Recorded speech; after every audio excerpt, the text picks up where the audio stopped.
Guys यो चाहिँ जमारा राख्ने ठाउँ है। मैले भनेको थिएँ नि हजुरलाई जमारा यहाँ घरमा चाबलमा छ र आफैले राखिन्छ भनेर। यो चाहिँ माटो हो। यो माटो चाहिँ गोबर र माटो मिलाएर राखेको हो।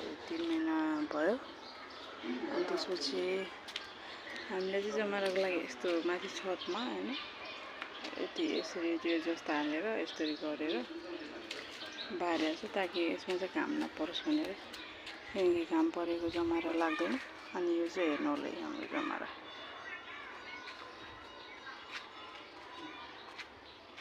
यो चाहिँ तयार भइसक्यो जमारा हो। यो गहुँ चाहिँ एकदमै मिनिमम छ किनभने गहुँ राम्रोसँग आउँदैन। हेर्नु होला फरक।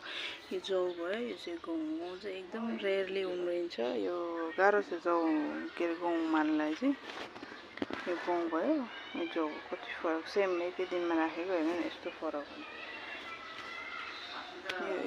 यो 50% यो जौ अनि यो चाहिँ गहुँ एकै दिनमा राखेको तर यतिकै आउँदै आउँदैन क्या राम्रोसँग। यो हेर्नु यो सबै गहुँ हो।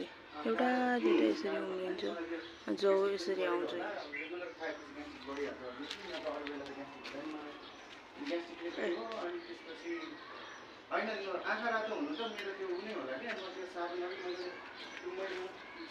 यसरी हामीले चाहिँ बाटामा अथवा ट्रेमा यसरी राख्ने गरेर अनि यो चाहिँ हाम्रो ट्रे नपुगेर यसरी राखेको हो।